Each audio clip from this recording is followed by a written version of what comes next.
Umwawa dan Pakabe. Ini kalau gue dibilang, gue juga sama KB sih. Gue suka banget sama draft SRG.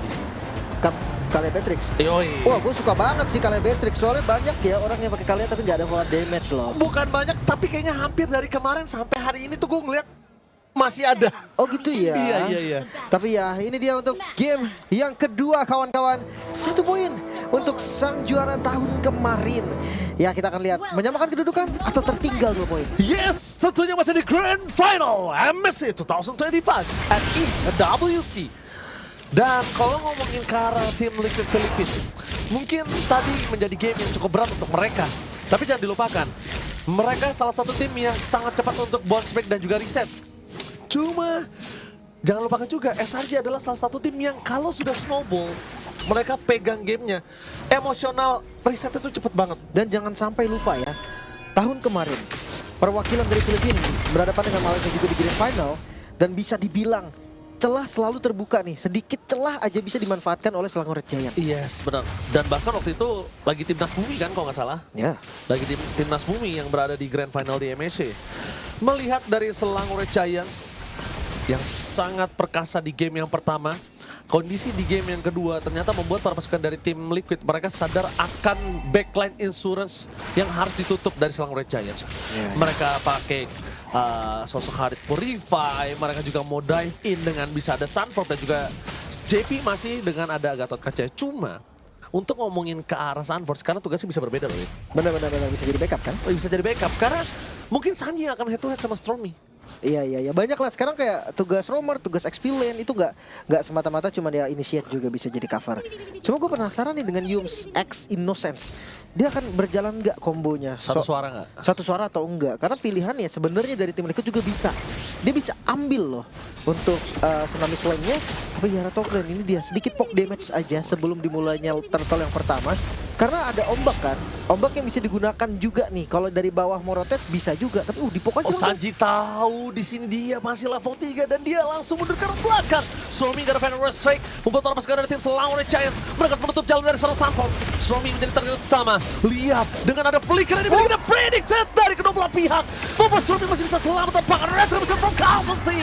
Berada di depan mata, Sekis gagal, gak ada jalan untuk pulang, mencoba ditangkap oleh JB, tapi nampaknya Sunford masih bertahan di depan sana dan Sanji membawa Glorious Pathway untuk mundur ke arah belakang, tapi satu Red Rapate from Minosi menutup 1 poin ke atas Sunford. Membuat pasukan dari Selangor Red Giants mereka mendapatkan 2 poin kill. Tembakan peringatan dan Yoobs! One last hit from Vader Wrestling. Bukan hanya Yoobs dengan Innocent tapi Yoobs dengan Stormy dan Tsunami Slam. Di fight yang gak ada berhenti.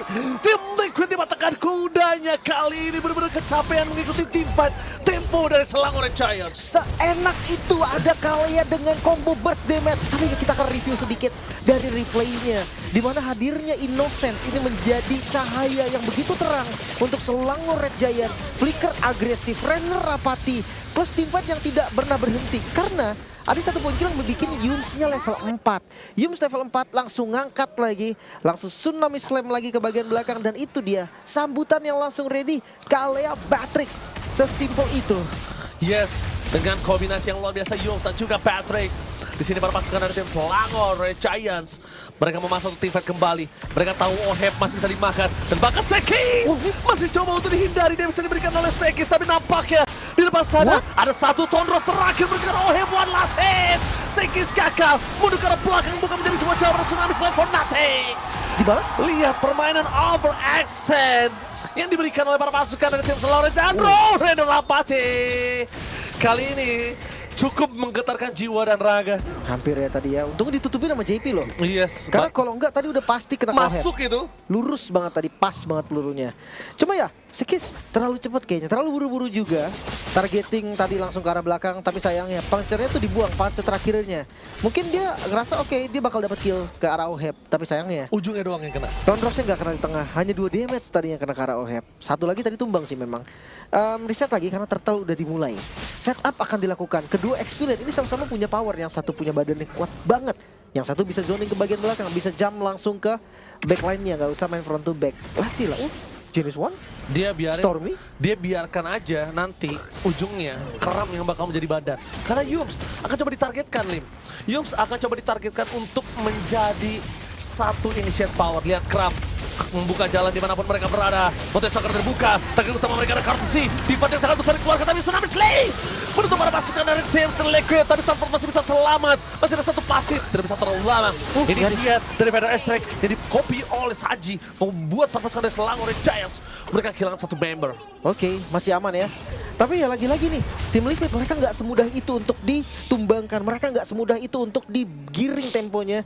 Karena mereka juga punya pattern, mereka juga punya makro yang bagus. Ya walaupun memang kombonya tadi nggak berjalan secara baik ya dari combo Kalia Beatrix-nya, berbeda dengan sebelumnya. Tapi lihat dari Oheb, ini udah mulai mencicil di bagian bawah. Memang plate goldnya udah nggak ada, platingan goldnya. Tapi nggak apa-apa sih, karena selama Taratim bisa hancur duluan, nantinya akan enak rotasinya. By the way dari Liquid dia nggak punya Farlane. Dan satu lagi, bukan hanya nggak punya Farlane. Selangor Giants, mereka punya high ground yang sangat-sangat kuat, Lim. Itu dia. Ada Beatrix, ada Varsha. Ini berat banget untuk mereka bisa langsung menuju ke arah best turret. Cuma, gimana cara tadi Sanford bertahan itu benar-benar besar. Tapi Saji, Glory Fight dibagi dan Sanford kembali menuju ke arah backline. Berhasil mereka satu poin ke atas Romy. Tim Fight tidak dapat dengan Sanford membuat tombol gerak tim Selangor Giants. Mereka kehilangan gripnya, mereka kehilangan pegangan mereka. Walaupun Sekis masih dapat poin kill, tapi gak ada jalan untuk Tim Fight lebih dan Sekis. What are you doing? Dia masih memaksa Team Fight. Mereka lupa kalau high ground mereka lagi tumbang. Mereka lupa Innocent Romy. Sekis mencoba untuk bermain dengan ada pancar yang dia miliki. Tapi jangan lupakan, satu mana terakhir membuat Sekis masih bisa selamat. Coba dipotong, menuju ke arah top lane dan Sekis nowhere to run. Tapi jadi memperlama kematiannya sendiri sih.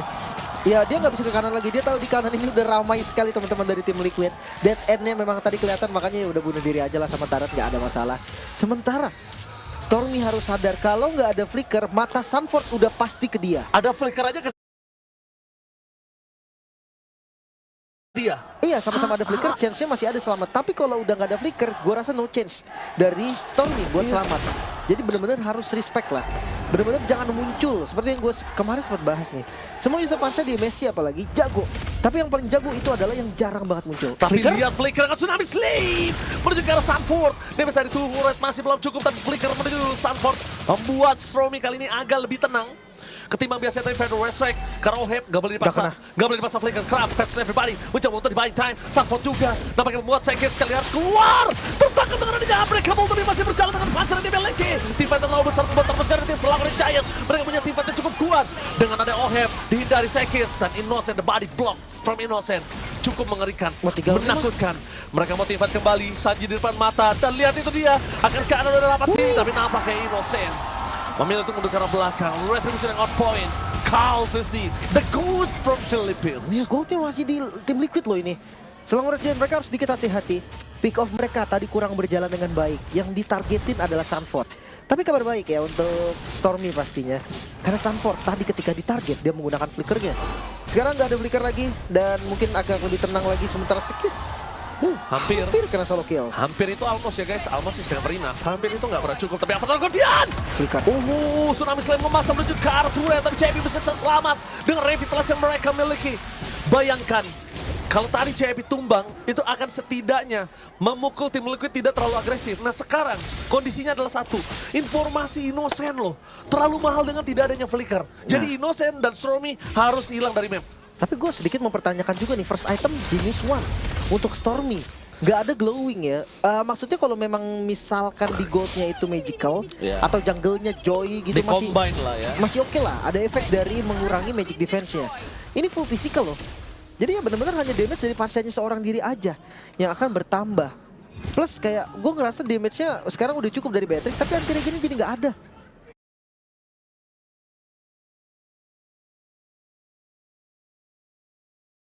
Lihat tadi revitalize-nya dari JP, naiknya banyak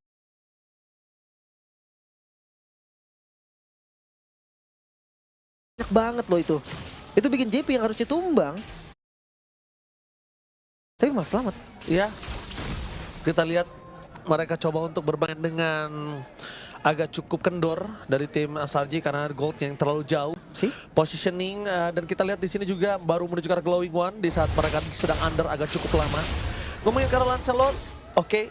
dengan item hybrid seperti biasa yang kita lihat. Cuma di sini menuju ke arah dominance ice. Mereka cukup mengandalkan karakter nampaknya Lim. Masuk Tsunami Slam, masih ada Purify Gaming Save the Day for Ohem. Tapi Sekis kali ini kehilangan momentum yang mereka miliki, tapi Innocent free hit dari belakang, instant kill dari Sanford membuat Clam dan juga Innocent harus takedown. Sekis gak boleh maju lebih dalam lagi karena Sanji akan melakukan beat di depan sana. Sanji Purify Gaming dan counter is coming bersama dengan Sanford.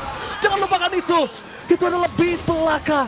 Mereka nggak boleh terbakar oleh para pasukan dari tim Liquid karena Ohem masih dalam kondisi full power. 7% dia miliki dan bakat Breath Factor dari Sanford terlalu kuat. The following up dan membuat tim Liquid flippage, membuat Selangor bubar jalan. Itu dia di momen Lord yang muncul. Susah sebenarnya kalau mau dikontes, walaupun lihat pergerakan dari Stormy agak sedikit berani, tapi gak ada informasi sama sekali dan tim Liquid Filipina mendapatkan Lord secara free. Liquid bounce back untuk di game yang kedua. Walaupun mereka belum mendapatkan kemenangan, tapi mereka udah leading the path. Mereka memimpin jalurnya pertandingan untuk game kedua kali ini. Selangor Red Giants, kita tahu dengan permainan mereka yang rapi, disiplin, tapi sekarang berbeda. Dengan komposisi draft yang sangat bagus untuk pick over, mereka bermain agak cukup lebih birahi, lebih mau coba dapetin point kill banyak, Lip. Itu dia. Mereka kemakan bait-bait satu demi satu oleh tim Liquid.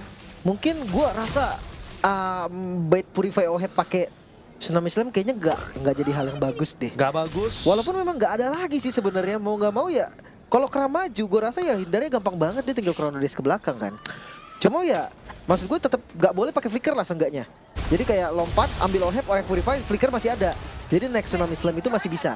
Dan sekarang Lordnya hadir di arah mid lane dan hati di JP.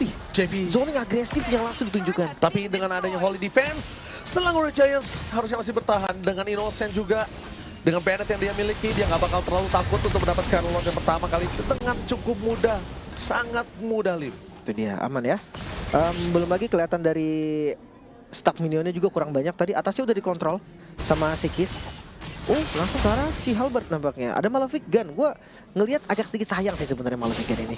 Soalnya dia bukan sebagai damage dealer dulu kan di awal. Dia jadi cuma follow up doang, burst damage doang kan. Jadi alangkah baiknya mungkin kayak Blade of Display, Sky Piercer mungkin. Atau kalau memang mau si Halberd langsung, kayak bakal jadi opsi yang lebih bagus sebagai sumber damage utama ya. Cuma ya nggak salah juga kalau bikin Malefic Gun karena ada penetrasi dan dia bisa main pakai basic attack-nya. Oke, bukan masalah penetrasi sih yang gue lihat di sini. Mereka tahu kalau damage mereka udah cukup. Cuma yang dipikirkan adalah gimana jarak dari Innocent terlebih dahulu. Ngomongin karakter yang nggak bisa nge-cover dan Yus juga berada di depan. Ini Innocent harus independen. Innocent harus sendiri. Mungkin jarak itu yang mereka butuhkan. That's why dari tadi dia masih bisa nge-deliver damage. Karena dia tahu ngomongin ke arah Sanford, berdive in kemanapun bisa. Sanji punya Feather Edge kalau diambil. Itu yang ngebuat dari Innocent agak cukup kebingungan apa yang bakal coba diamankan. Tapi dengan si Halberd sekarang damage-nya udah cukup sih. Ini Defiance Glaive udah jadi. Ini Ohemnya dia tajir banget, beda 1.700 loh dengan hero pick over. Dengan yang notabene harusnya Beatrix ini akan tajir sendiri lah. Karena dia yang akan dapetin point kill-nya. Cuma ya tetap sih farming dari Sanji juga nggak bisa dianggap remeh. Banyak Harit yang udah pakai buku ya, tapi sekarang dari kemarin gue lihat 2 game Harit ya. Itu belum ada buku tapi Yums di bagian topeng. Oke, dipaksa Breath dan langsung ada Band Race dari belakang. Dia besar di JB, mundur ke bawah Flicker. Innocent masih bertahan dengan Bandit yang dimiliki. Tapi nampaknya Stormy yang keluar ke Flicker yang dimiliki. Tapi Yums tidak bisa di pick up. Dibalas dengan Tsunami Slam merebuskan dari tim Liquid. Berhasil mendapatkan Cram. Itu dia counter setup yang dimiliki dari tim Liquid, membuat mereka bebas untuk mendapatkan Lord harusnya. Keras banget tadi Sanford ya. Dia langsung lompat ke depan memancing lagi-lagi Innocent dan Stormy. Tidak ada flicker. Lord muncul lagi-lagi di waktu yang tepat untuk tim Liquid PH. Selangor Giant mereka harus sedikit bersabar lagi dan kembali melepaskan Lord yang kedua. Mungkin masih bisa ditahan lagi. Mungkin nanti masih bisa untuk balikin keadaan. Tapi jujur ini semakin tinggi loh tempo dan tekanan dari tim Liquid PH. Ya, lihat dia nge-slow down untuk Lord tersebut, membuat kontrol dari laning ketiga belah lane-nya akan lebih aman terlebih dahulu. Sanford juga nggak boleh show. Pertama, kondisinya Sanford nggak tahu di mana pasukan SRG. Sanford show, kondisinya akan berbeda. Kalau tadi, oke, mereka bisa counter setup. Sekarang mereka punya Lord, kalau rugi hilang satu. Iya. Gold yang perbedaannya lumayan terasa sih kalau di menit 14 9.000 gold sih. lumayan ya, beda 2 sampai 3 item mungkin in total. Kalau di per hero-nya mungkin beda 1,5 item. Tapi masalahnya sekarang Kaltezi dengan Yisansin, kita tahu nih Yisansin semakin late game semakin dahsyat. Walaupun Yisansin yang sekarang dibikin early game juga udah sakit. Show di arah top lane ya. Informasi yang didapatkan adalah Sanford akan ada seorang diri. Mencoba dengan Brave Fighter, Sekis. The zoning out, Glorious Pathway menuju ke arah belakang berpasukan dari tim Selangor Giant. Mereka melakukan defensif dengan ada Fire Reflect. Tapi mereka nggak all in. Mereka all in menuju ke arah Sekis. Mencari di mana Sekis berada dengan pancar yang dimiliki dan Kaltezi tidak tinggal di Ambulance. Mencoba untuk melakukan setup. Membuat pasukan dari tim Liquid tidak bisa mendapatkan Sekis. Tapi nampaknya sorry to say. Digocek. Memang bisa. Tapi lihat pancar yang dimiliki Retribution akan dikeluarkan dan nowhere to run. Gak ada jalan untuk pulang. Sekis. Mereka menutup semua jalan. Avatar Guardian hampir saja mendapatkan Somi. No way, kalau mereka kehilangan Somi ini akan menjadi one straight Muslim. Ini nggak ada flicker ya berarti untuk Stormy. Matanya di Sanford harus. Karena kalau nggak ya bakal diincar lagi. Cuma lihat Lord yang tadi diambil sama tim Liquid PH. Ini seakan jadi tidak berguna. Lagi-lagi ya bait yang bagus banget tadi dari Sekis. Dan ya harusnya nggak berhenti. Harusnya tetap ditabrak dan ini dia. Ada Glorious Pathway di depan sana. Siapapun yang masuk seperti Sanford menuju ke arah Somi. Ditutup dengan dari Tsunami Slam. Para pasukan dari Cesar kita lihat free di menuju ke arah base-nya. Di arah belakang Oheb tidak tersentuh sama sekali dengan sahabat Ford. Membuat Klamar protection di depan mata Selangor Giants. Mereka tidak bisa ditebus dan Selangor Giants masih bertahan. Tapi selalu ada korban. Yang dimana korbannya membuat gold semakin tinggi lagi. Tim Liquid PH, mereka harus secepatnya untuk mengasih pressure. Kalau bisa malah secepatnya menutup game ini. Karena semakin lama Backtrix-nya akan semakin sakit. Parsha-nya akan semakin sakit juga. Range mereka menang. Backtrix dan juga Parsha, 2 high ground defender yang kuat sekali. Dan jangan sampai satu hero momentum nanti Kaltezi maju mungkin salah move, dipanis, itu bisa jadi momen comeback. Apalagi ngomongin ke arah sosok Backtrix ini, dia mungkin akan ada Husklaw. Husklaw nanti yang akan buat dia lebih sustain. Dia bisa main ke arah flanking. Dia udah nggak takut untuk head to head dengan adanya Sanford. Ya mungkin bisa adu hit juga sama Oheb yes, adu pukul. Karena Oheb, ya menurut gue dengan adanya si Halberd dan adanya Stealth Pump atau Lifesteal ya, dia nggak kuat nahan. Soalnya Haritnya sendiri kan nggak bawa anti-regen dong. Dia mengharap dari Sanji mungkin, berharap dari Sanford. Tapi sekarang akan ada 5 versus 5. Karena kontes Lord sebelumnya itu dilepas. Tapi sekarang enggak, Selangor Giant mereka udah ngebuka dan mereka akan coba. Vision terlihat di mana Sekis berada. Bersama dengan ada Cold Cell JP mencoba melakukan flanking menuju ke arah Kram. Target yang sangat keras, tapi mereka tidak peduli. Karena terlalu sakit yang diberikan oleh sosok Oheb. One by one situation antara Kaltezi dan juga Sekis. The God from Philippines. One by one situation. Berhasil mendapatkan kemenangan atas Sekis. The Kaltezi. God from Philippines. Iya. Basic attack yang dimiliki oleh Yisansin. Continuous damage yang pasti. Membuat Lancelot, even itu build-nya hybrid, itu gak bisa nahan sama sekali. Dan sekarang lihat tidak menunggu Lord datang. Mereka paksa. Oh, Sanford? Sendirian? Really? Terlalu wasting time. Tsunami Slam dikeluarkan menuju ke belakang Crown. Tambahkan Sony Hut menuju ke arah JP. Kaltezi seorang diri. Tapi dia masih bisa. Tidak ada immortality. Mereka kehilangan bersama dengan seorang Yum. Best terbuka dengan sangat bebas. Selangor Giants mereka akan pertahanan. Karena Stromy tidak punya lagi Venersek. Untungnya Innocent memiliki Bennett. Itu satu-satunya mereka miliki. Tapi dengan 3 pemain mampukah mereka melakukan defense dengan Lord yang sedang menuju ke arah Selangor Giants. Wah, ini hanya mid only. Mid only kah? 1 lane saja. Selangor Giant mereka bisakah defense? Sekis mencoba untuk berdansa. Venersek menuju ke arah JP. Ditutup jalannya. Tapi lihat di depan sana. Oheb langsung masuk dengan ada sahabat Ford. Gatlek didapatkan dan Liquid bounce back, getting stronger di game yang kedua. 1-1.